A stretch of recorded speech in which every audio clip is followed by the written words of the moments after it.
Oke, baik.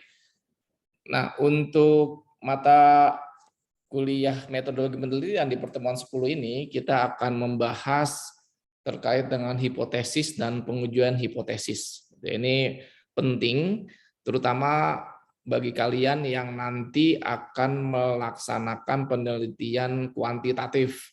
Nah, kuantitatif ini kan ada hipotesis dan pengujian hipotesisnya ya.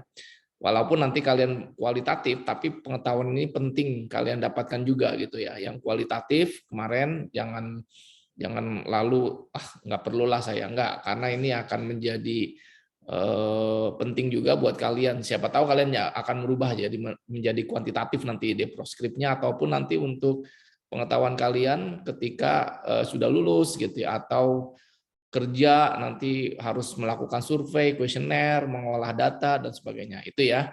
Nah, untuk hipotesis ini nanti kalian kemarin sudah di bab 1 gitu ya. Bab 1 itu sudah dikumpulkan walaupun belum saya periksa semua ya.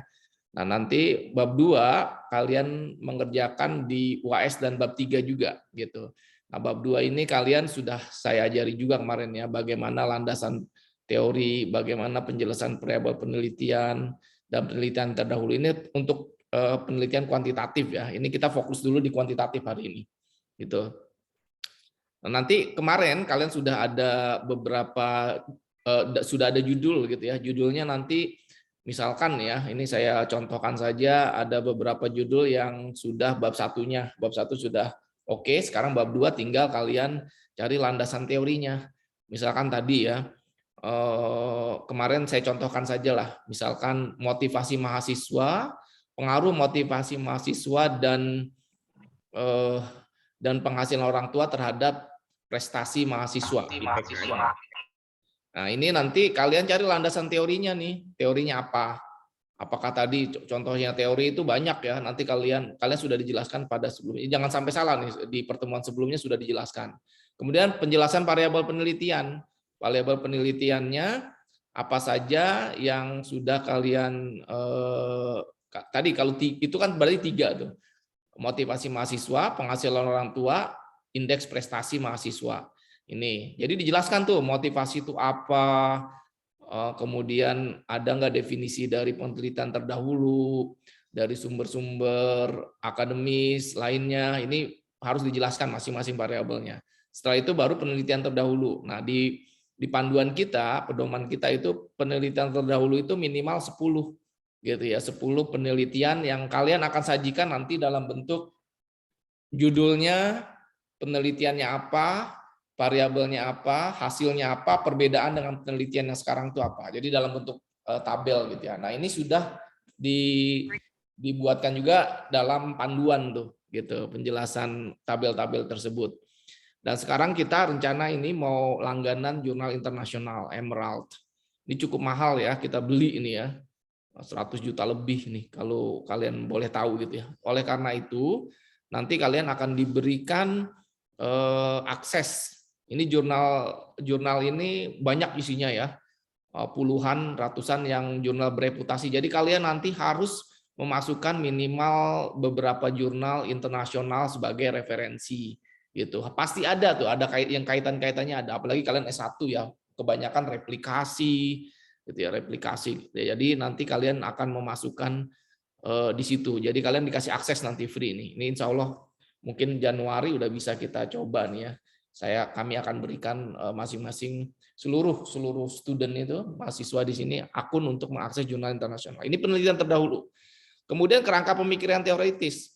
Nah, kerangka pemikiran teoritis ini yang bentuknya bagaimana teori dan konsep itu membentuk suatu pertanyaan penelitian. Nah, kalau penelitian kuantitatif kan hubungan antar variabel ya. Nah, nanti saya akan jelaskan juga ya bagaimana ini biasanya dalam bentuk diagram gitu ya. Kayak flowchart gitu ya, X ke Y gitu, dan dijelaskan di situ X ke Y-nya itu apa, teorinya apa, penelitian terdahulunya apa gitu. Nah, baru bab 2 nanti ujungnya adalah hipotesis penelitian. Nah, ini kalian harus memasukkan nih, makanya di pertemuan kali ini saya akan menjelaskan apa itu hipotesis penelitian, dan nanti ya, ini nanti akan di sini ada ya, di sini ada Operasion ini nanti akan kalian coba jelaskan jenis, objek, dan subjek penelitian. Nah, ini tadi hipotesis penelitian ya, kita fokus ini udah semua nih. Ini sebelumnya sudah saya jelaskan juga. Ini akan saya ulas lagi nanti. Jenis ini tergantung dari penelitian kalian, jenisnya apa. Jenis itu bisa jadi nanti dari penelitian kualitatif, kuantitatif, objeknya apa, subjeknya apa gitu. Ini juga, nah ini baru nanti operasionalisasi variabel. Inilah yang saya jelaskan nanti di sesi kedua pertemuan ini, gitu ya. Ini sudah nih kemarin kita unit analisis populasi teknik sampel ini harus dijelaskan. Jadi di bab 322 ini kalian harus menjelaskan ini. Nah, kemarin sudah saya jelaskan di pertemuan sebelumnya. Juga jenis, sumber, metodenya. Nah ini ya, ini kalian harus jelaskan gitu. Baru nanti metode pengujian data dan pengujian hipotesis. Ini biasanya ini saya akan jelaskan juga nih. Jadi ini jadi satu nih di sini. Gitu. Nah, oke ya. Jadi kalian fokus dulu di sini. Nanti pertemuan kedua kita sesi kedua operasionalisasi variabel. Itulah kira-kira apa yang kalian akan tulis nanti di UAS gitu ya, ujian akhir semester yang bentuknya makalah mengerjakan bab 2, bab 3 melanjutkan yang UTS kemarin. Inilah poin-poinnya nih. Poin-poinnya yang harus kalian masukkan gitu. Sehingga nanti ketika selesai Medlit harusnya udah kuat nih, sudah bisa diajukan. Kalian proskrip ini ya bab 1, bab 2, bab 3 gitu. Kalau matang di sini enak, udah besok proskrip udah nggak harus nyari judul lagi, nggak harus nyari nulis lagi. Ini sudah bisa di refining saja, dipertajam lagi apa yang kalian output dari metodologi penelitian, kuliah metode penelitian di saya. Oke ya. Nah, sekarang hipotesa nih. Nah, sebelum saya masuk ke sini saya tanya dulu deh. Nggak apa-apa salah ya, kan kita juga namanya juga belajar ya. Alia Delila. Nah, yang videonya off nih saya tanya. Alia Delila, apa sih hipotesis? Menurut kamu aja, sejauh yang kamu tahu, salah nggak apa-apa, namanya juga kita baru belajar. Alia. Kalau menurut saya, Pak, hipotesis itu dugaan sementara. Dugaan sementara. Oke. Pika, ada nggak? Pika Nurhopipah? Hadir, Pak. Ya. Apa kira-kira Pika? Hipotesis.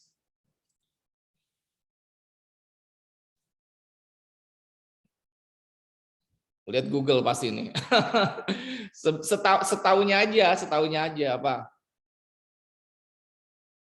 Apa Pika?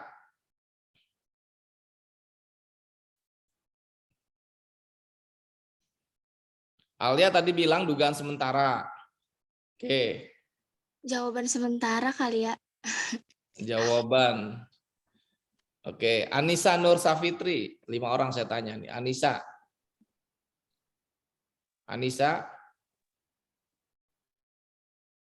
Kalau yang nggak nyaut berarti absen. Halo. Ya, Anissa, apa? Iya. Dugaan yang belum terbukti ya, Pak? Dugaan yang belum terbukti. Oke, satu lagi. Risna Rusniar. Risna. Apa Risna? Iya, Pak. Dugaan sementara yang belum dibuktikan, Pak. Oke. Ya. Oke, sekarang gampang ya, lihat Google udah kelihatan tuh, karena saya juga nggak tahu di situ, kecuali kalian di kelas gitu ya, nggak apa-apa. Berarti kalian mau melihat gitu ya, mau mencari. Nah, ini hampir semua sama lah ya, betul. Secara konsep itu, hipotesis adalah tadi ya, ada yang Alia bilang dugaan sementara, jawaban sementara, belum ada buktinya. Nah, kalau kita lihat, ini hipotesis ya. Hipotesis di pengertiannya di sini ya, ini kalian coba cermati di sini, adalah pernyataan sementara ini ya terhadap masalah penelitian yang ini bukan paling nih ya, yang secara teoritis dianggap paling mungkin dan paling tinggi tingkat kebenarannya, tetapi masih harus diuji secara empiris menggunakan teknik tertentu. Gitu, betul kalian semua tadi, pernyataan sementara, dugaan. Nah, jadi kalian sebelum melakukan untuk penelitian kuantitatif ya, kalian sudah di depan dulu kesimpulannya, tapi kesimpulan itu sementara gitu. Nah, ini dari mana dapatnya? Ini dari teori gitu ya, dari literatur, penelitian sebelumnya, berita di masyarakat, common sense gitu ya. Nah, ini deduktif, makanya deduktif ya. Deduktif karena jawabannya di depan. Kalau tulisan deduktif itu kesimpulannya di depan baru nanti diuraikan gitu ya. Dan bersifat sementara, teoritik di sini. Gitu ya. Ini berarti contohnya apa tadi nih? Saya contohkan tadi. Salah satunya adalah motivasi mahasiswa, pengaruh motivasi mahasiswa terhadap IPK, prestasi mahasiswa IPK, dalam hal ini diukur dengan IPK gitu ya. Ini kan sebenarnya dugaan sementara nih. Dugaan sementaranya apa? Hipotesanya itu tadi judulnya ya. Motivasi mahasiswa berpengaruh positif terhadap IPK mahasiswa gitu. Ini dapat dari mana? Ya kelihatan Pak gitu kan. Ini bisa keingintahuan kalian gitu kan. Bisa common sense, bisa teoritis gitu ya, telan teoritis. Telan teoritis itu dari teori-teori dapat gitu ya, bahwa semakin tinggi motivasi seorang, semakin orang itu berusaha keras untuk mencapai tujuan. Kalian tujuan kuliah kan lulus dengan nilai yang bagus gitu. Berarti nih saya mau coba nih, betul nggak nih ya teori ini mengatakan begini? Atau dari literatur. Dari literatur itu dari penelitian sebelumnya, dari literatur itu ya banyaklah kalian membaca-baca gitu ya, bahwa ini kok contohnya ya, ini fakta-fakta di masyarakat orang tuanya gitu ya, yang kemarin kan ada kelihatan tuh ya, tukang beca gitu tapi sampai S3 ke Inggris itu, kebetulan saya kenal orangnya, memang luar biasa gitu ya. Ini kalian baca di media ada yang anak ini bisa dapat beasiswa. Ini kan berarti apa? Literatur ini baik literatur akademis maupun populis mungkin ya, itu menyebutkan bahwa oh ini motivasi nih yang menyebabkan dia tuh berhasil berprestasi gitu. Baru kalian duga tuh gitu. Dan duganya ini adalah keadaan populasi yang digunakan data dikumpulkan melalui sampel gitu. Gitu ya, sampel. Nah, ini hipotesis nih. Jadi 4 pengertian hipotesis ini kalian harus penuhi. Jangan sampai nanti hipotesisnya begini. Pengaruh warna baju terhadap prestasi mahasiswa. Itu kalian betul dugaan sementara, tapi hampir dipastikan itu tidak ada pengaruhnya kalau saya ya. Ngapain kalian teliti? Teorinya dari mana tuh warna baju, pilihan warna baju gitu ya ke kampus mempengaruhi IPK mahasiswa. Penelitian sebelumnya ada nggak gitu kan? Nah ini jangan sampai seperti itu gitu. Itu nggak common sense itu nggak masuk di akal gitu. Jadi memang ini dugaan sementara nih bahwa seperti inilah. Nah, tetapi memang belum dibuktikan. Makanya kita mau buktikan nih dengan data empiris. Data empiris itu diambil dari mana ya? Kalau tadi mau membuktikan mahasiswa di Bogor, di IBIK lah, IBIK jumlahnya 4.000. Nah, kalian ingin melihat ya sampel aja. Kemarin kita sudah bicara ya masalah sampel, berapa sampel yang harus kita penuhi ini gitu. Jadi itu ya hipotesis ya. Jadi kalian nggak boleh salah lagi nih gitu ya. Jadi hipotesis itu ya, tetapi memang kita mau mengatakan, misalkan dari sampel itu 300 orang, ternyata kita olah pakai statistik gitu ya. Pakai statistik ya dia berpengaruh gitu. Nah, berpengaruhnya inilah nanti yang akan kita sajikan gitu ya, sajikan dalam kita uji dulu ya, kita uji baru kalau memang ternyata terbukti betul, ya inilah dia. Inilah dia kita menyatakan bahwa berpengaruh nih gitu. Itu penelitian kuantitatif ya. Nah ini mungkin saya coba gambarkan sedikit dulu nih ya, biar kalian paham nih ya. Ini sebelum saya lupa nih. Jadi begini, saya coba buka, ini ada yang baru nggak? Ini kemarin pas ngajar kemarin. Oke, saya share dulu yang ini. Tolong diperhatikan nih, nanti saya coba tanya nih. Gini, jadi tadi pengaruh mahasiswa ya. Oke, nih. Pengaruh motivasi belajar ini kelihatan ya, kelihatan Risna, kelihatan nggak layarnya Excel saya? Risna kelihatan nggak? Kelihatan, Pak. Ya, oke. Tadi sudah bilang nih ya, ini gambaran umum dulu. Sebenarnya nanti akan saya jelaskan nih kenapa seperti ini gitu ya. Motivasi belajar gitu kan, motivasi belajar nih.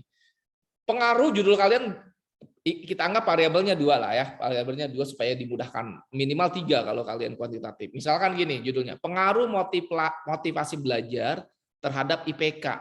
Sehingga ini kita dapat katakan, ini motivasi belajar ya, ini IPK, ini X berpengaruh terhadap Y. Kalian melakukan hipotesa.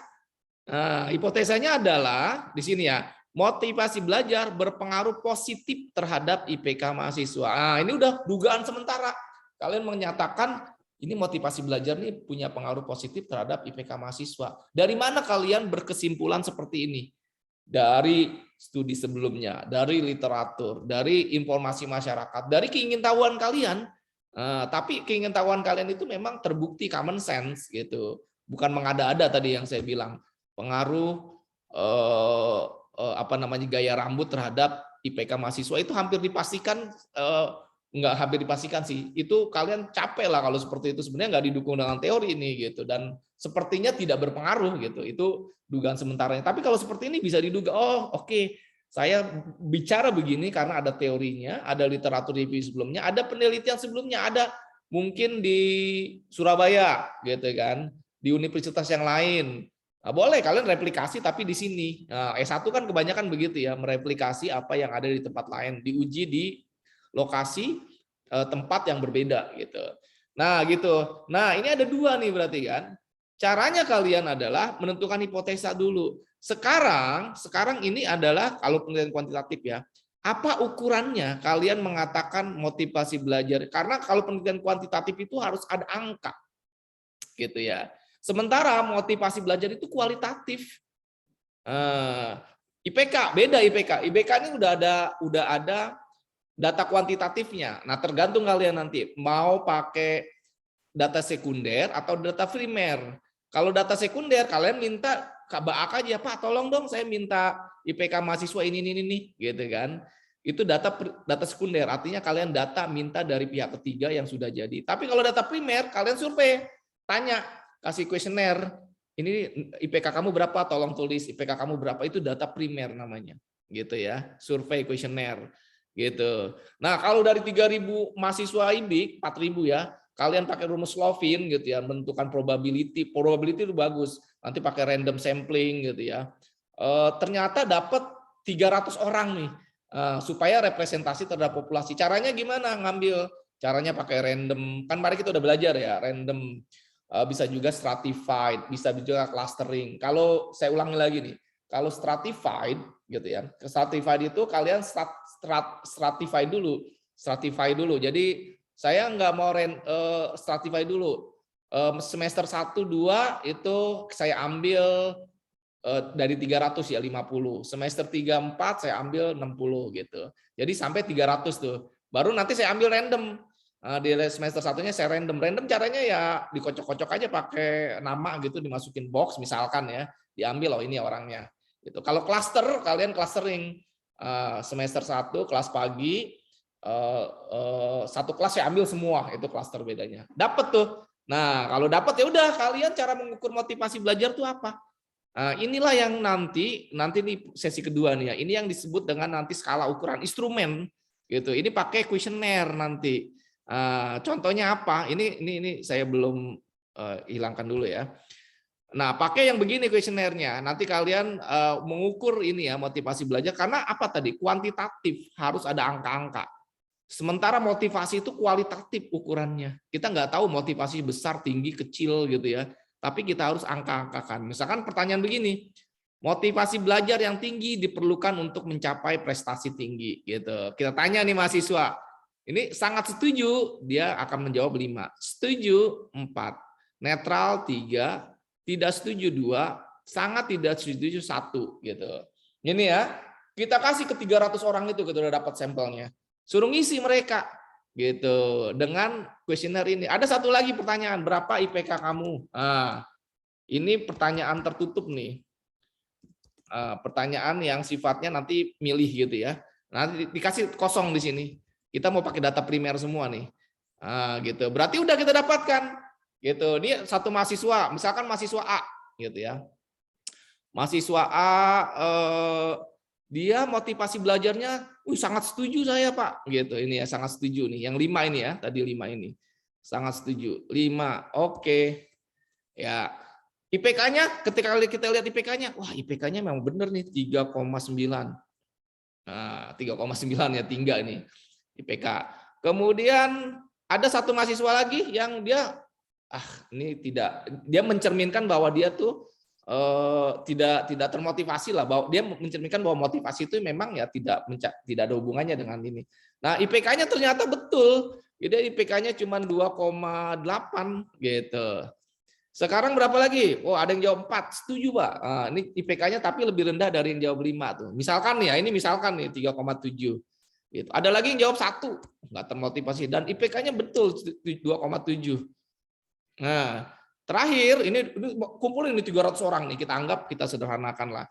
Terakhir ada dia jawab 3 lah, netral, dan IPK-nya 3 juga gitu.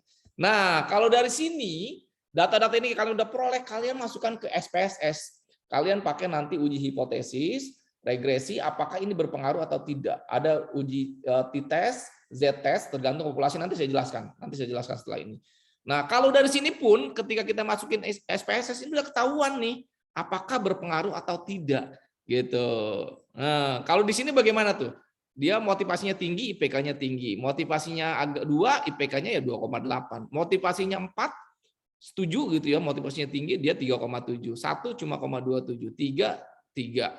Nah, ini kira-kira ini jawaban kalian ya. Ini berpengaruh positif nggak nih motivasi belajar terhadap IPK? Artinya berpengaruh positif adalah setiap kenaikan motivasi belajar akan terjadi kenaikan IPK gitu secara ini ya. Nilainya 0,1 gitu. Jadi kalau 1 sempurna, setiap kenaikan 1x akan kenaikan 1y, kira-kira begitu. Gitu. Nah, coba Angelin, ini berpengaruh positif nggak dari data ini? Kira-kira nih. Angelin mana? Pak, hadir. Ya. Motivasi belajar ya Pak, berpengaruh positif. Apa alasanmu mengatakan hal itu?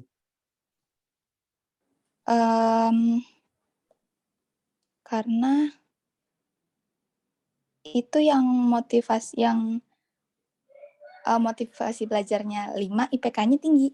Ya, motivasi belajarnya yang rendah? Yang rendah, IPK-nya juga makin rendah. Mana? Videonya mana, Angelin? Yang mana ya? Saya agak lupa ini. Bisa di-on-kan. Oke, ulangi. Semakin berpengaruh motivasi belajar, IPK-nya semakin tinggi. Oke, jadi berpengaruh positif gitu ya? Iya. Oke. Nah, pengaruh positif. Oke, Angelin, terima kasih. Ini berarti tadi kalau 0, misalkan setiap kenaikan ini contoh berpengaruh positif yang 1 ya. 1 itu sempurna, korelasinya sempurna. Ini kalau 5 ini 4 gitu ya. Kalau 2 dia persentasenya berapa ya? Penurunan kenaikannya itu persis sama gitu loh, proporsinya gitu. Nah, kalau sekarang saya rubah nih. 5 dia justru 2,8 motivasi tinggi. 2 dia 3,8. 4 motivasinya 4, paling tinggi itu 5 gitu ya. Dia 2,3 cuma 3 gitu ya. 1 ini paling tinggi IPK-nya 3,9. Motivasinya 3 ya 3 juga lah gitu. Ini kira-kira berpengaruh positif atau negatif nih terhadap IPK. Ini contoh saja ya, contoh saja. Kristina, mana Kristina? Kalau seperti ini gimana? Kristina? Kristina ada nggak? Kristina?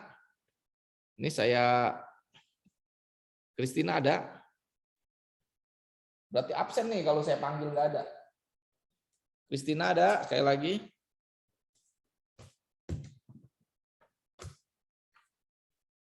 Kristina nggak ada ya?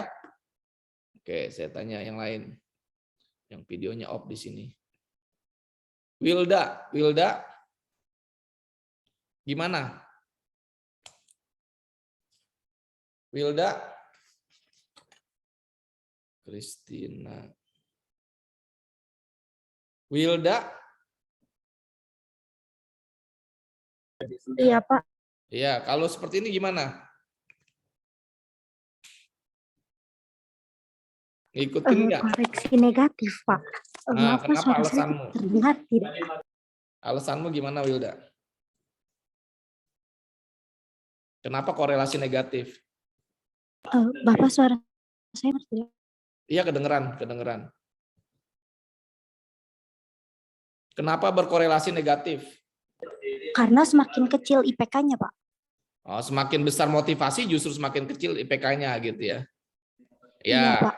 berarti dia 0 sampai -1 gitu ya. 0 rentangnya sampai dengan -1. Semakin berkorelasi negatif, dia jumlahnya adalah nilai anunya adalah -1. Jadi kalau 0,8 gitu ya, berarti dia berkorelasi negatif tapi cukup tinggi nih. Hampir 1 kan. Ini kemungkinan besar kalau saya lihat seperti ini ya. Ini tadi ya yang pertama itu 0,8. Kalau yang begini ini hampir sempurna juga, minus 0,9 mungkin, karena semakin kecil semakin ini gitu. Gitu ya. Nah, ini cuma ini aja. Saya stop dulu. Ini contoh gitu sebelum kita lanjut stop share. Oke, saya share lagi slide-nya ya. Itu hipotesis. Jadi kalian harus paham nih ya, hipotesis apa. Nanti saya tanya-tanya juga lagi ya.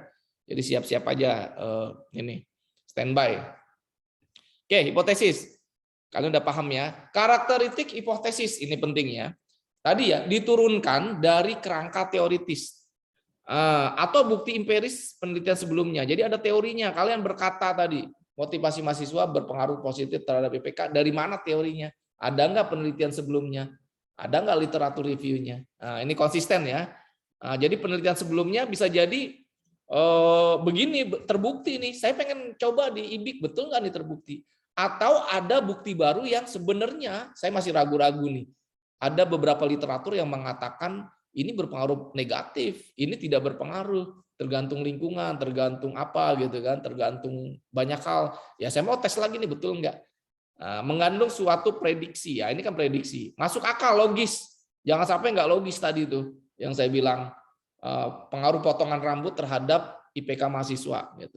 Melibatkan minimal 2 variabel tadi, variabel X, Y, motivasi belajar dengan mahasiswa.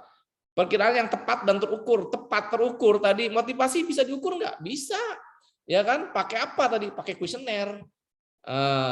Jadi memang harus betul-betul ada ukuran kuantitatifnya, dapat diuji gitu ya, dan menggunakan bahasa yang tidak ambigu. Jangan kalian bilang ragu-ragu di situ. Jadi jelas kalian mengatakan bahwa apakah berpengaruh positif atau tidak berpengaruh atau negatif gitu ya. Itu ya, ini penting ya. Kemudian menurut Woyo Haryono 2004 ada beberapa prasyarat penyusunan hipotesis. Contohnya adalah hipotesis disusun dalam kalimat deklaratif, jelas ya. Seperti seharusnya sebaiknya tidak terdapat dalam kalimat hipotesis. Contohnya anak-anak harus hormat kepada orang tua, itu bukan hipotesis. Ini contoh ya. Kemudian kepatuhan anak kepada orang tua mereka makin menurun. Nah, ini hipotesis ya karena menurun gitu ya. Kemudian variabel yang dicanangkan adalah variabel yang operasional dapat diukur tadi. Harus kalian dapat diukur. Contohnya motivasi mahasiswa ada ukurannya pakai kuesioner. IPK jelas kuantitatif. Angka tuh 0 sampai 4. Kemudian apapun nanti variabel itu harus dapat diukur. Nanti kita belajar ya, ukurannya bisa ordinal, nominal, rasio gitu kan. Kemudian hipotesis menunjukkan hubungan tertentu antar variabel, baik hubungan positif maupun negatif. Tuh, itu tadi sudah kita jelaskan ya. Dapat diuji dengan data yang ada. Nanti kalian harus menguji dengan metode statistik. Dari sampel kalian infer ke populasi. Jadi kalian mengatakan bahwa inilah sampel tapi mewakili populasi gitu. Oke ya. Nah, perumusan hipotesis ini penting ya. Hipotesis berjalan dengan uraian masalah. Nah, ini ya. Jadi uraian masalah kalian sudah belajar di bab 1 kemarin. Tujuan penelitian kalian sudah masukkan di bab 1. Kajian teoritik sebagian kalian masukin bab 1. Karena di bab 1 kemarin yang UTS itu kalian sudah dijelaskan kan. Ini dapat dari mana nih? Teorinya sih nanti lebih dieksplor lagi di bab 2. Tapi di sini sudah dijelaskan ini dapat dari literatur sebelumnya gitu ya. Ada kerangka berpikirnya. Ini udah dan ini harus dijalan. Jangan sampai kalian di latar belakang itu selalu negatif hubungannya, tetapi di hipotesisnya positif. Jadi memang harus sejalan, mendukung gitu ya. Nah, jadi petunjuk arah nih, petunjuk arah dalam rancangan penelitian, teknik pengumpulan data dan penyimpulan. Itu ya. Ada 2 tipe hipotesis. Ini yang paling ini yang harus kalian tahu ya. Pertama adalah hipotesis korelatif, yaitu pernyataan tentang ada atau tidak adanya hubungan. Namanya korelasi ya. Korelasi, berkorelasi, ada enggak nih hubungan antara motivasi belajar dengan IPK tadi. Jadi dicari nih, hubungannya bisa hubungan positif gitu ya, mempengaruhi, ada bisa jadi hubungan negatif. Nah, gitu, berpengaruh negatif. Satu lagi adalah komparatif, mencari perbedaan. Ada nggak perbedaan antara X dengan Y gitu kan? Nah ini ada 2, korelatif dengan komparatif. Tapi kebanyakan kalian nanti akan korelatif ya, akan melakukan penelitian yang sifatnya nanti hipotesisnya korelatif. Nah ini jenis tadi ya, jenis tipe. Sekarang ada 2 tipe hipotesis juga gini ya. Ini yang kita sebut dengan sering ya kalian dengar ya, hipotesis nihil, 0, H0. Yaitu hipotesis yang menyatakan tidak adanya hubungan antara 2 variabel atau lebih, atau tidak adanya perbedaan antara 2 kelompok atau lebih gitu ya. Nah, ini nanti kalian menyatakan tidak berpengaruh lah, tidak ada pengaruhnya antara motivasi belajar dengan ini. Jadi di depan tuh kalian sudah merumuskan hipotesa 0, artinya tidak ada hubungannya. Namanya 0 ya, 0 tuh nggak kemana-mana gitu. 0 itu netral, jadi tidak ada hubungan. Ingat di situ ya, 0 itu netral berarti tidak ada hubungan atau tidak ada perbedaan. Tadi kan 2 sifat ya, korelatif dengan komparatif. Tuh. Kemudian hipotesis alternatif HA, kita sebut juga HA, kadang H1 atau H alfa. Ini hubungan yang menyatakan ada hubungan nih antara 2 variabel atau adanya perbedaan antara 2 kelompok atau lebih gitu ya. Nah ini konsep uji hipotesis ini kalian nanti harus pertama adalah uji hipotesis itu dugaan gitu ya, dugaan sementara karakter suatu populasi didukung informasi dari data sampel. Jelas ya tadi saya jelaskan ya, dari 4.000 mahasiswa ibu kalian cuma 300, makanya pakai statistik namanya statistik inference statistik. Statistik yang mengambil data sampel yang kalian uji ini kita anggap mewakili populasi. Itu ya, mewakili populasi. Itu nanti kita belajar nih di pengujian teori statistik inferensial. Sebenarnya kalian udah belajar di statistik nih.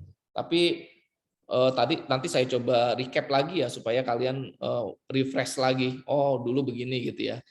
Karena mungkin belum dihubung-hubungkan dengan metodologi penelitian gitu kan. Oke. Ini ya, HO dan H. Saya ulangi lagi tadi. HO itu apa?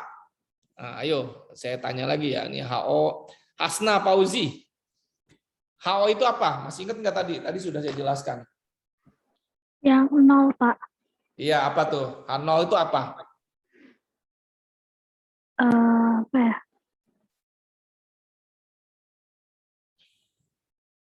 Hipotesa H0 adalah Itu tidak ada hubungan atau tidak adanya perbedaan. ya, oke, bagus. Tidak ada hubungan dan tidak ya kalian berpendapat bahwa tidak ada hubungan tadi ya. Motivasi belajar tidak berpengaruh gitu kan terhadap ini tadi. Itu 0 berarti tidak ada hubungannya tuh, tidak ada korelasinya gitu ya. Oke, bagus. Dan ini saling mendiadakan. Jadi kalau HO ditolak berarti kita terima HA. Kalau HO diterima berarti kita nggak ambil HA gitu. Jadi memang di sini mutually eksklusif, nggak boleh dua-duanya, satu saja. Kenapa nanti saya jelaskan gitu ya. Ini intinya begitu di slide yang ini. Nah ini hipotesis 0 ya. Ini sudah dijelaskan juga tidak ada hubungan, tidak ada perbedaan antara variabel. Lawan dari harapan seorang peneliti yang pada umumnya mengharapkan adanya suatu hubungan positif. Jadi hipotesa normalnya adalah kalian menyatakan bahwa ada pengaruhnya lah gitu ya, baik positif maupun negatif ya. Tapi kalau H0 itu tidak ada pengaruhnya. Nah, ini lawannya gitu ya. Hipotesis 0 atau H0 dapat diterima apabila hasil analisis menunjukkan bahwa tidak adanya hubungan. Nah, jadi kalau terbukti nanti setelah kita tes tidak ada hubungannya. Nah, jadi misalkan tidak ada hubungan antara tayangan iklan dengan citra perusahaan.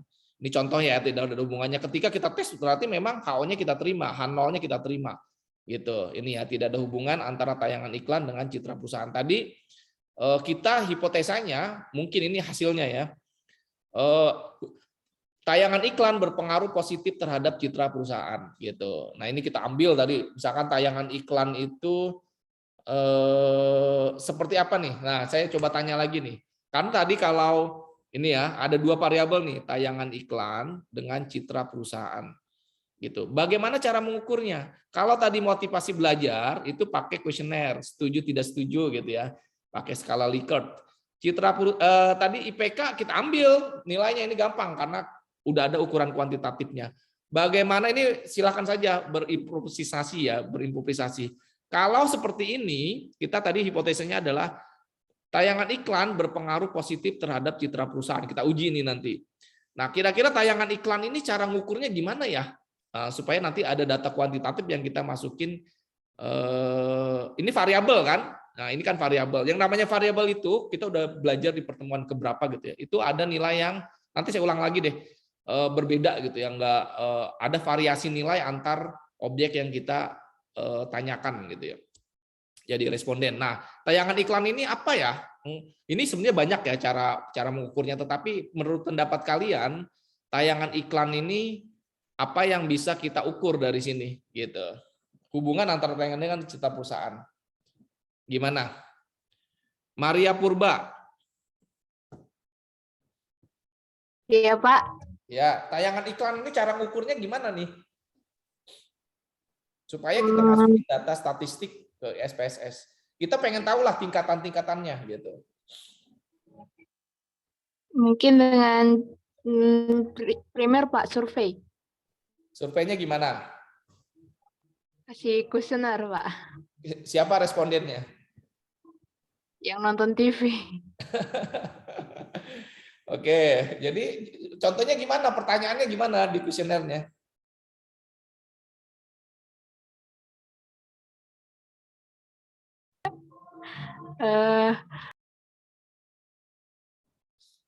Misalkan nih ya, kita udah dapat nih populasinya seluruh TV di Indonesia lah. TV di Indonesia ada RCTI, TVRI gitu ya. TVRI udah ada iklan belum ya? Ada Trans TV, Antv, SCTV, apalagi Global TV, ada 20 lah, 20. Ini kita mau tanya nih, kita mau lihat gitu ya, tayangan iklan mereka apakah berpengaruh terhadap citra perusahaan di mata responden gitu kan. Tayangan iklan mengukurnya, ini kan variabel ya, variabel independen nih, ini akan mempengaruhi variabel dependen citra perusahaan. Ini cara mengukur tayangan iklan, variasi-variasinya itu gimana gitu. Tadi kata Maria kan ini ya, survei, tapi surveinya gimana, tanyanya gimana gitu. Atau apakah ada data yang memang kita bisa menunjukkan tayangan iklan ini masif atau tidak di TV, ya gitu kan. Ini saya udah kasih clue nih sebenarnya, masif atau tidak, anggarannya besar atau tidak, tapi bagaimana caranya gitu. Ini bagaimana coba, silakan Nur Laila mana? Nur Laila, gimana kira-kira? Kalau menurut saya nggak bisa Pak untuk dibandingin antara tayangan iklan dengan citra perusahaan, karena tapi mungkin untuk citra perusahaannya bakal terkenal jelek gitu Pak kalau misalnya dia nayangin iklan-iklan yang buruk. Cuman untuk melakukan penelitiannya menurut saya susah Pak, karena kan untuk baik buruknya itu tiap orang beda-beda ya Pak. Iya, makanya kita kan nanya nih, kita kan dugaan sementara. Gini aja, saya ini itu bukan pertanyaan saya. Siapa tadi yang saya tanya? Nur Laila. Pertanyaan saya ini dugaan sementara.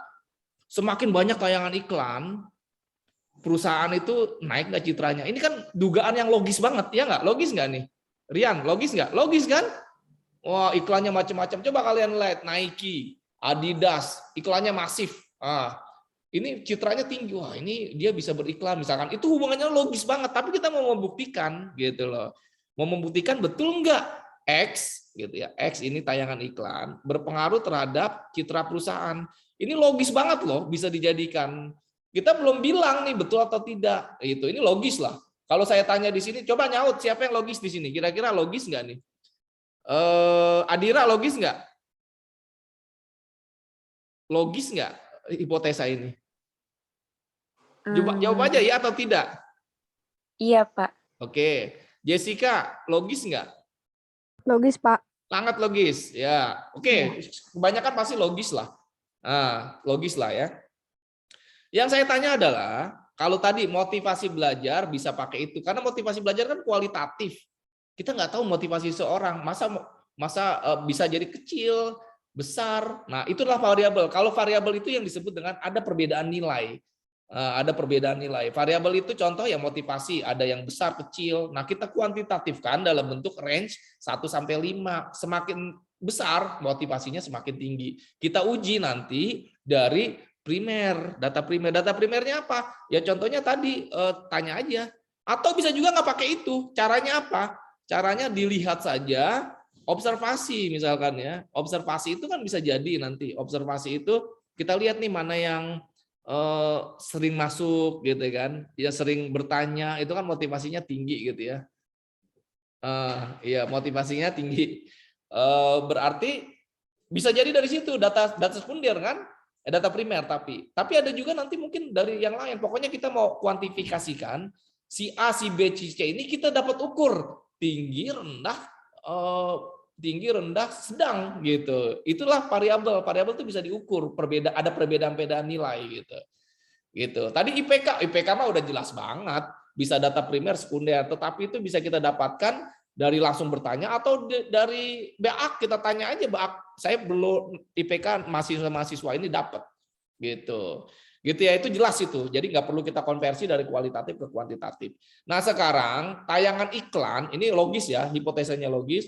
Saya ingin mengetahui bagaimana tadi ya, bagaimana perbedaan ini nih orang yang kita 20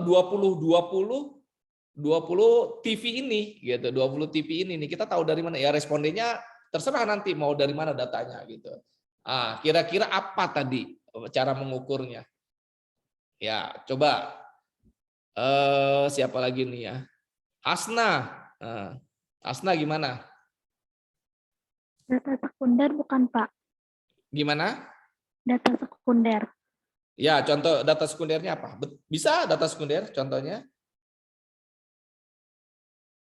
Minta langsung ke pusat iklan ya. Apa yang diminta? Ya. Apa yang diminta? Data grafik tayangan iklannya. Jumlah tayangan iklan gitu ya, satu hari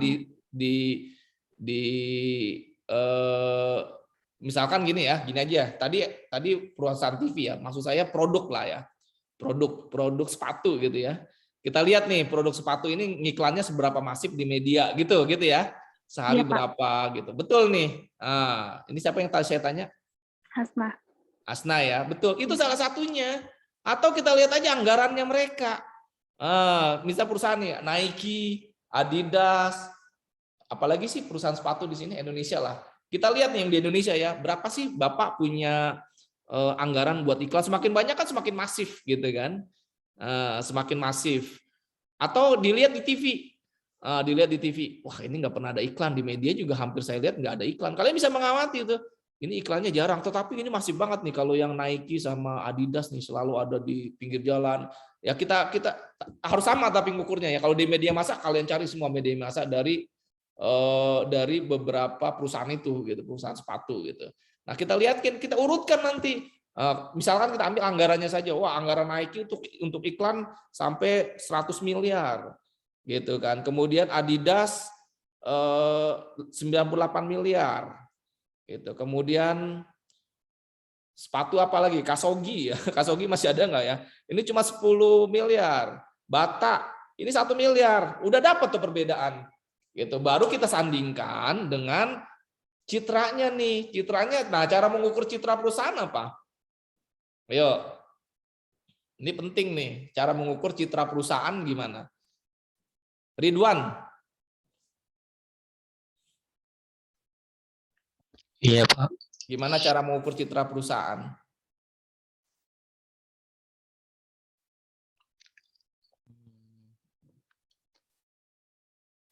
Gimana? Kalau menurut saya dari ininya sih, Pak. Apa ya?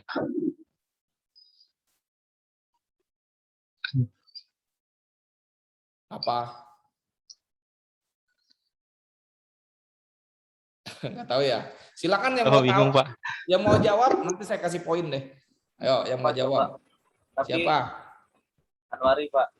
Ya Anwari. Dari Tapi mana citra perusahaan? Ini ya Pak, maksudnya kalau salah maaf. Kalau menurut saya mengukur citra perusahaan itu dari kalau misalkan kita bandingkan sama tayangan iklan, berarti kualitas dari konsep iklan tersebut tuh dia nayangin iklannya bagaimana, terus citra perusahaan juga bisa dilihat dari pandangan ini Pak, pandangan masyarakat terhadap produk-produknya. Bagus. Iya bagus Anwari. Jadi dari survei aja kita tanya gitu. Menurut kalian kan kita mau survei orang-orang yang nonton iklan lah ceritanya. Tanya dulu, sudah pernah nonton iklan sepatu pernah? Kalau tanya, menurut kalian gitu ya, mau tidak mau pakai skala tadi. Adidas misalkan ya, pertanyaannya adalah Adidas sangat bagus citranya gitu ya. Dilihat setuju, sangat setuju 5 gitu kan. Sampai tidak setuju, dia suruh milih gitu loh. Nanti kita kumpulkan semua gitu. Kita sandingkan nanti dengan SPS itu udah dapat variabel X-nya. Variabel X-nya tadi Adidas, misalkan Adidas nilainya anggarannya tadi 100 M gitu kan. Sampai yang kecil adalah Bata tadi. Bata cuma 1 M nih anggaran iklannya. Kita lihat kepuasan masyarakat citranya. Citranya positif enggak sih nih? Gitu. Apakah misalkan pertanyaannya tadi, apakah merek Adidas merupakan merek yang top gitu ya? Itu kan citra tuh. Oh, kalau ada yang bilang 5 banyak banget 5 gitu. Dan ini cuma kecil nih ketika kata rata-rata dia cuma dapat 2 gitu ya. Berarti itu berpengaruh positif.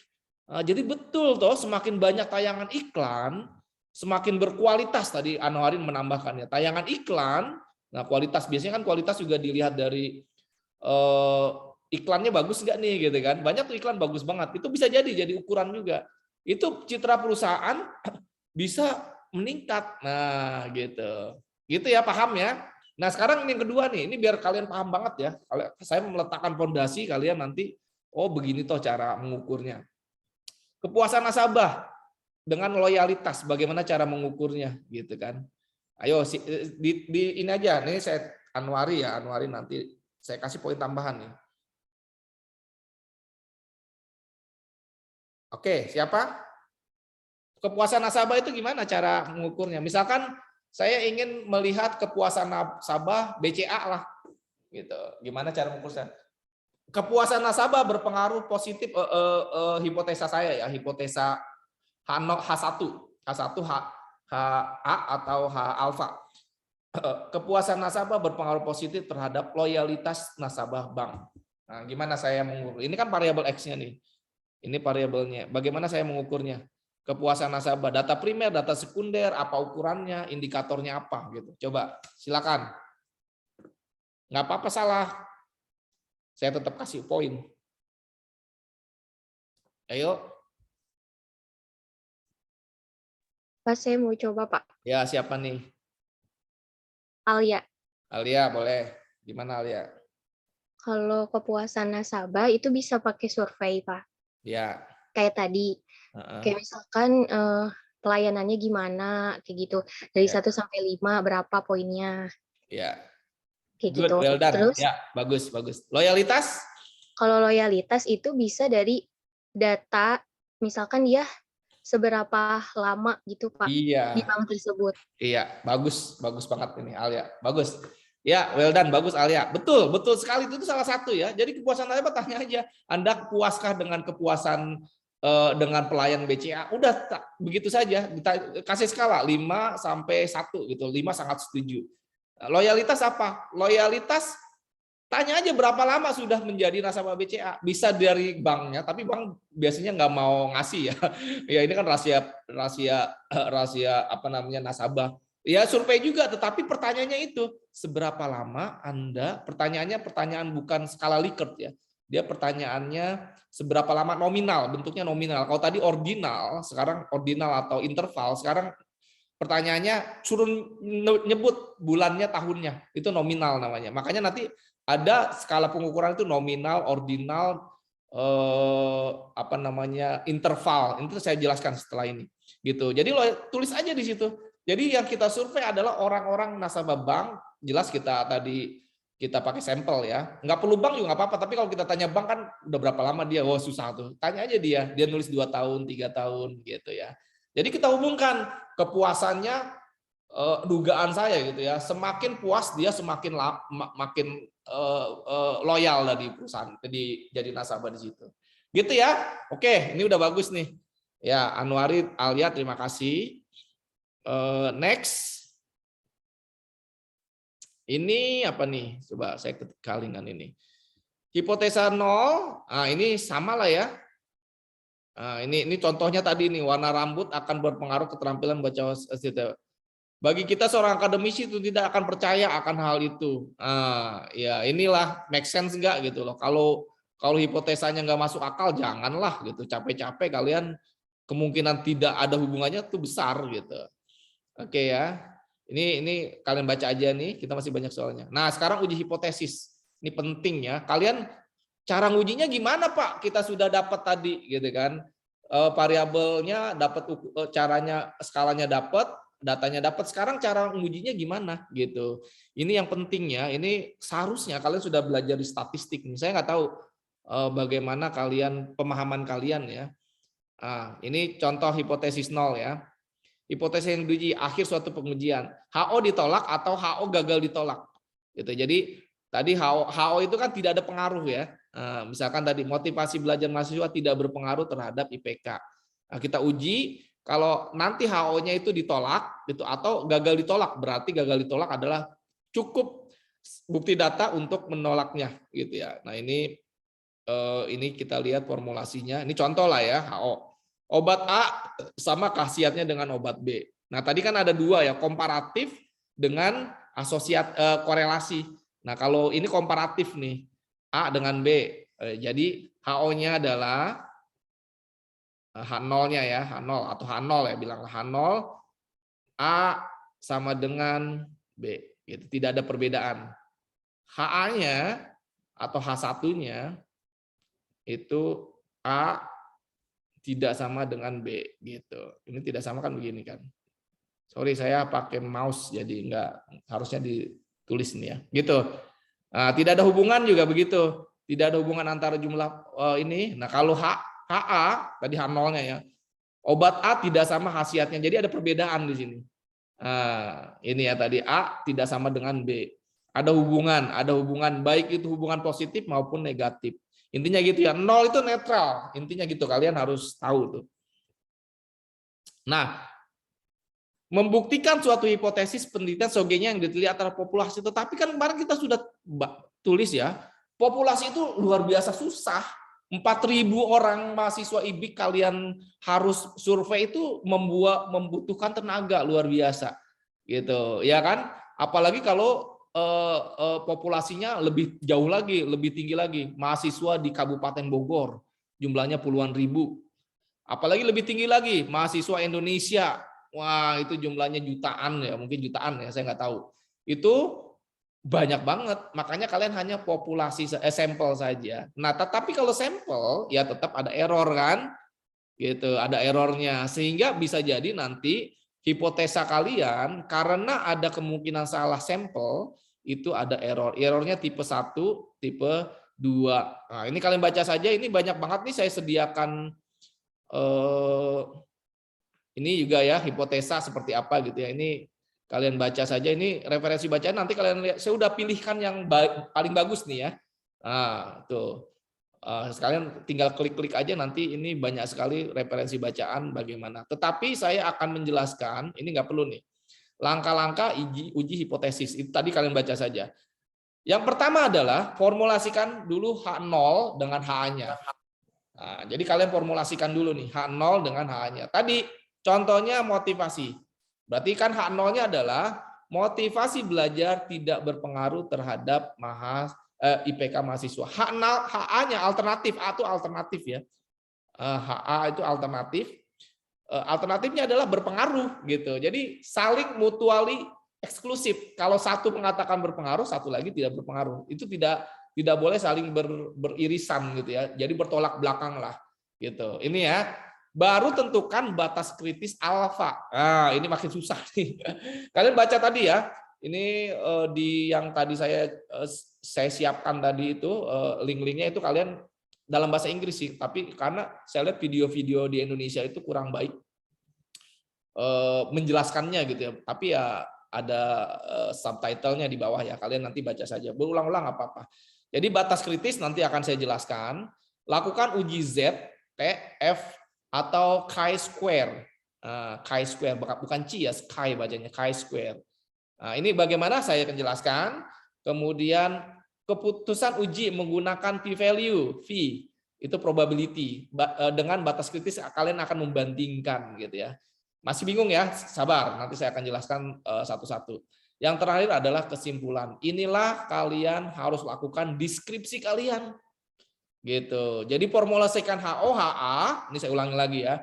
Kemudian kan variabel dulu ya, X dapat berpengaruh terhadap Y. Nah, berarti formulasi HO-nya adalah tadi motivasi belajar, H0-nya ya. Motivasi belajar berpengaruh positif terhadap Y. H0, HA-nya alternatif atau H1, sering kita juga bilang H1, H alternatifnya adalah ya perbedaan ini. Berarti tidak berpengaruh. Tidak berpengaruh. Nah, ini. Baru kita tentukan batas kritis. Alfa. Alfanya ini saya jelaskan ya, batas kritisnya. Tergantung nanti juga pengujiannya apa. Z, ada T, ada F. Ini yang sering dipakai itu Z sama T. Ini F itu kalau gabungan. Chi-square ini tergantung nanti distribusi datanya seperti apa. Ini kalau ini distribusi normal. Kalian harus paham juga distribusi normal itu seperti apa. Populasinya berdistribusi normal, maksud saya seperti itu. Gitu ya. Nah, kita cobalah ya. Baru interpretasi ya. Sekarang Z-test, Z-score atau F-test gitu. Mau pakai yang mana nih? Ini batas kritisnya juga akan berbeda. Ini saya akan jelaskan ya. Tergantung kalian mau pakai Z-test atau tes, tergantung nanti populasinya dengan standar deviasinya gitu ya. Jadi kalau kalian ya tahu populasinya, jumlah populasinya, pakai nanti di sini ada dua pilihan ya, dan standar deviasinya pakai kalau yes, oke, dia ditanya dulu. Jadi populasi diketahui itu begini misalkan. IBIK jelas kalian mahasiswa IBIK itu ada 4.000 gitu ya, 4.000 jelas populasi 4.000. Tapi kalau kalian bilang saya ingin mengetahui IBIK lah ya. Ya, lebih besar lagi populasinya ya, lebih besar di Bogor ya. Di Bogor saya ingin populasinya adalah remaja yang tidak menggunakan internet. Nah, kalian tahu nggak tuh jumlah remaja yang tidak menggunakan internet di Kota Bogor? Tahu nggak populasinya? Susah. Walaupun ada data statistik, tapi saya pikir data statistik itu nggak sampai sejauh itu, sedetail itu ya. Bisa kalian. Jadi kalian ingin melihat pengaruh lingkungan terhadap ini pada remaja Kota Bogor yang tidak menggunakan internet. Nah, tapi kalian nggak tahu populasinya unknown gitu. Jadi ya jawabannya adalah no. No berarti mau tidak mau kalian harus pakai yang T-score, T-test gitu. Nanti saya jelaskan apa perbedaannya ya. Ini agak susah nih. Tapi ada di video ya. Ini panjang banget nih kalau saya jelaskan. Saya harus selesai nanti jam 9 baru kita lanjut sesi kedua. Gitu. Nah, ini ya. Nah, kalau ternyata jawabannya ya, oke, 4.000 mahasiswa IBIK itu kita populasinya tahu. Nah, ditanya ukuran sampelnya berapa gitu. Kalau ukuran sampelnya di atas 30, kalian harus pakai Z-score. Kalau ukuran sampelnya di bawah 30, kalian pakai T-score. Artinya kalau di bawah 30 itu sebenarnya rule of thumb dari populasi tidak terlalu mewakili populasi ya. Kalau sampelnya kecil, itu kan sampelnya kecil di bawah 30. Berapapun populasinya, kalau sampelnya di bawah 30 itu kecil, makanya dia pakai T-score. Ini T-score-nya yang agak-agak tidak jelas gitu ya. Tapi kalau jelas di atas 30, kita tadi pakai sampel size 300 lah, dapat pakai rumus Slovin, ya udah pakai Z-score. Ini mahasiswa sering salah ya. Ini dia, deskripsi itu kalian langsung pakai T-score, T-test, sebenarnya populasinya diketahui gitu ya. Kemudian juga sampelnya di atas 30. Nah, kalau saya jadi penguji, saya challenge ini, saya suruh rubah ini. Kamu kenapa pakai t-test? Harusnya pakai z-test karena populasinya ada dan jumlah sampelnya juga lebih dari 30. Nah, ini pokoknya jangan sampai salah ya. Gitu, jangan sampai salah nih. Apa itu z-test atau itu tes? Saya akan beri overview, tetapi kalian baca aja di internet. Di YouTube tadi saya udah jelaskan, udah ada linknya ya. Ini linknya nih. Wah, saya baik nih, saya bagi nih ya. Kalian tinggal pilih aja ini yang terbaik menurut saya ya. Nah, ini nih kan perbedaan z-test sama tes statistik pakai one tail sama two tail. Ini kalian baca nih nanti. Nah, ini penjelasan saya menurut saya udah bagus banget nih yang di internet ini. Kalian baca aja nanti. Tonton ya itu. Karena ini juga ada nih t-test, z-test. Ini banyak, ini saya kasih linknya. Oke, lanjut ya. Oke, lanjut. Belum saya delete lagi nih. Ini saya delete dulu harusnya. Oh.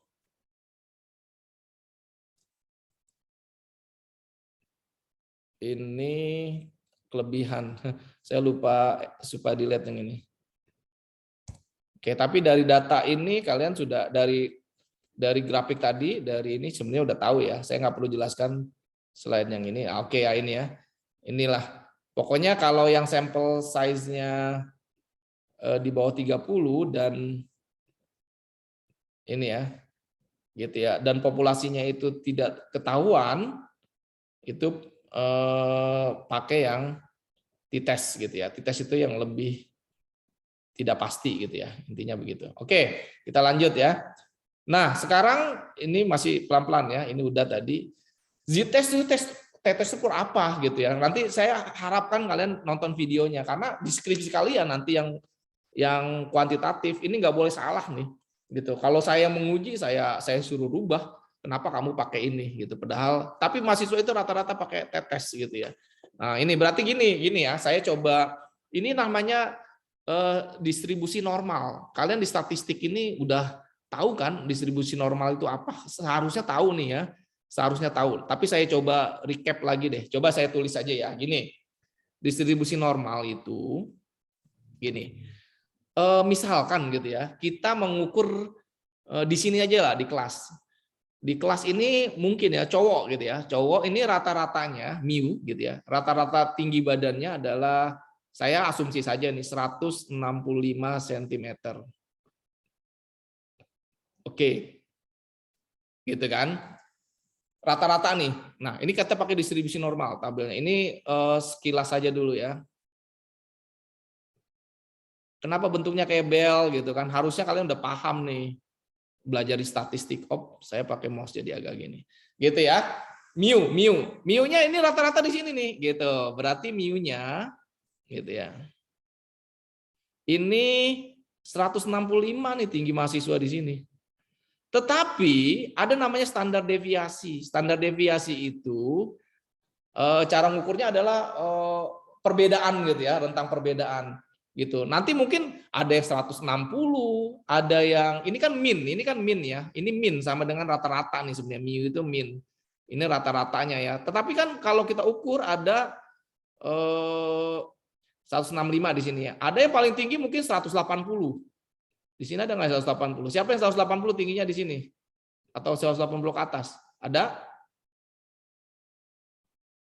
Anwari berapa tingginya? Bapak. Imam ya? Wah, tinggi banget ini Imam nih. Anwari tingginya berapa? Saya 165, Pak. 165. Oke. Ada juga mungkin 150 gitu ya. Ini cowok ya, kita ini 150 lah. Gitu. Nah, inilah yang kalau perkalian ke standar deviasi itu ada rumusnya juga sih ini.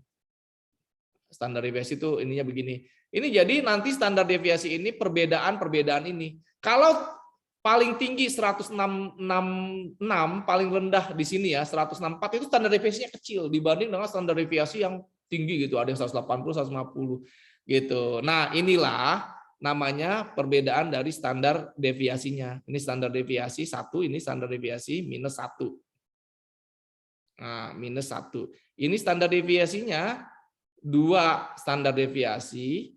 Ini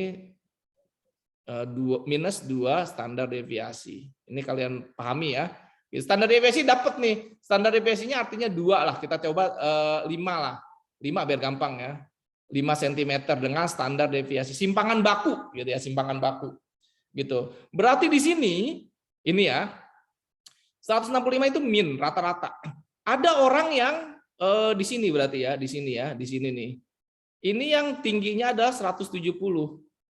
Nah, 165 ditambah 1 standar deviasi, jadi 120. Atau di sini 160 dikurangi 1 standar deviasi. Nah, ini minus 3 ya.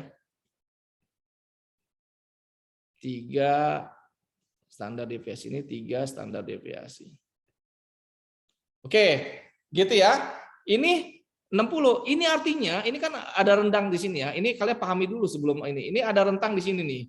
Nah, jadi mahasiswa yang tingginya antara 160 sampai 170. Inilah populasi yang paling besar mahasiswa sini. Ini jumlahnya 68% nih. Dari keseluruhan mahasiswa di sini. Nah, gitu. Ini jumlahnya antara 160 sampai 170. Makanya dia makin turun kan, landai gitu. Nah, ini rata-ratanya paling tinggi di sini. Ini jelek gambarnya ya, sorry ya. Harusnya disimbang di sini ya. Gitu. Ada lagi satu lagi. Simpangannya lebih tinggi lagi. 2, berarti 10 ini kan. 2 kali 5 kan 10. Berarti 180. Ini ya. 180. Di sini berapa nih? 165 dikurangi 10 adalah 155 ya. Iya, Pak. Ya, 155. Berarti mahasiswa yang 100 tingginya antara 155 dengan 180 ini jatuhnya di sini. Nah, gitu di sini. Gitu. Ini rentangnya nih. Berarti makin banyak kan?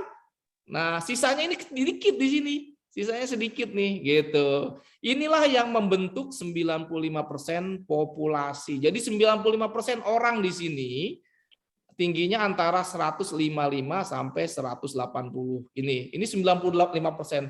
Nah, sisanya adalah ini 3 standar deviasi. Berarti 3 kali 5 berapa? 15 ya. 165 dikurangi 15 berapa?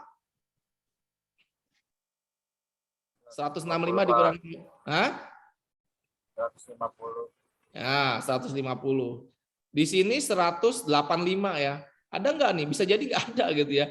Inilah di sini. Jadi mahasiswa yang tingginya antara 150 dengan 185 ini jumlahnya, ini kalau kita gabung ya di sini nih sampai sini itu 99% dari populasi. Sisanya outlier di sini. Ada yang mungkin 210, tapi jarang ya. Makanya dia mendekati garis ini nih gitu loh. Gitu tuh, gitu. Inilah kurva distribusi normal. Jadi kalian harus tahu nih, inilah populasi yang kita mau uji gitu loh. Inilah populasi yang kita mau uji. Gitu. Paham ya di sini ya? Sering lihat kan kurva begini kan? Tapi saya nggak tahu nih kalian paham atau tidak bentuknya seperti itu di statistik. Inilah kurva distribusi normal. Perlu saya ulangi nggak? Nggak perlu ya. Jadi ini 165 ini rata-ratanya, gitu ya. Ini standar deviasinya. Standar deviasi tergantung nanti. Cara rumusnya juga ada rumusnya. Bisa jadi cuma 2. Tergantung ini tadi. Kalau di sini cuma 170 gitu ya. Ini cuma 100 dari rata-rata ya, 162. Ini standar deviasinya lebih kecil nih. Karena simpangannya itu kecil, rapet dia, rapet. Dan kurvanya juga akan begini nanti. Kurvanya akan lancip. Lebih lancip gitu. Karena di sini kecil, standar deviasi 2, 1 udah hampir 99%. Yang ini ya. Yang ini tadi. Kurvanya lebih lancip. Kalau kurvanya lebih landai, standar deviasi ini landai banget gitu ya. Ini standar deviasinya biasanya lebih tinggi gitu. Gitu. Paham ya di sini ya? Nah, ini harus paham, bukan paham, harus paham. Oke. Ini tadi sudah, ini cara Z-score dengan T-score gitu ya. Ini cara nyari Z-nya dulu nih, gitu tadi saya bilang ya. Cara nyari Z-nya, cara nyari T-nya gitu ya. Ini perbedaannya. Tapi begini, nah ini saya coba ya. tadi saya sudah jelaskan, ini sebenarnya ada di ini ya, saya agak susah nih karena statistik banget nih. Saya kan nggak ngajar statistik sebenarnya. Harusnya dosen statistik kalian sudah menjelaskan ini. Jadi gini, HO gitu ya, H0. Tadi kan apa? Pertama adalah kita rumuskan dulu HO sama dengan HA gitu ya. HA dengan HO. Ini tadi misalkan X berpengaruh terhadap Y gitu kan. Ini X tidak berpengaruh terhadap Y. Kita pakai start apa? Ini dulu ditentukan alfanya nih. Kita mau pakai rumus apa tadi? Nah, kalau rumusnya Z-score, dia populasinya ketahuan jumlahnya, kemudian sampelnya lebih dari 30. Tapi kalau populasinya nggak jelas, tadi ya jumlah pengguna internet di Bogor, remaja, itu kan susah juga nyari. Kita pakai T-score. Tetap kita pakai alfa. Nanti ada dua nih cara mengujinya ya. Ini agak susah nih ya cara. Pertama adalah kita masukkan, minta dulu ini alfanya nih di sini. Berapakah alfanya? Berapakah alfanya gitu ya. Kemudian nanti kita tentukan titik kritis ini sebenarnya. Misalkan di sini 1,9. Ini minus 1,9 jelas ya. Gitu kan? Ini berarti nanti, ini saya tanyakan video aja deh ya. Nanti setelah ini saya pilihkan video yang kira-kira bagus. Sambil saya review di video itu. Ini nanti kalau di sini kan tadi 90 probabilitas di sini, kalau ternyata hipotesa itu nilainya setelah kita cari ada rumusnya ya. Pakai T-score itu jumlahnya 2,1. Nah, ini T-nya ya. Berarti dia ada di wilayah sini. Inilah wilayah penolakan, gitu. Inilah wilayah penolakan kalau probabilitasnya kecil ya. Tapi kalau T-nya ini 1,0 jumlah T-nya, nah ini berarti ada di wilayah sini. Inilah H-nya, H0-nya berarti kita terima. Pokoknya ada di rentang di sini, ini kita terima, gitu. Makanya ini nanti membandingkan T-nya, alfanya ya, berapa ini titik kritisnya. Ini ada di tabelnya. Ini makanya T-table. T-table ya, T-table ini menjadi di titik kritis kita.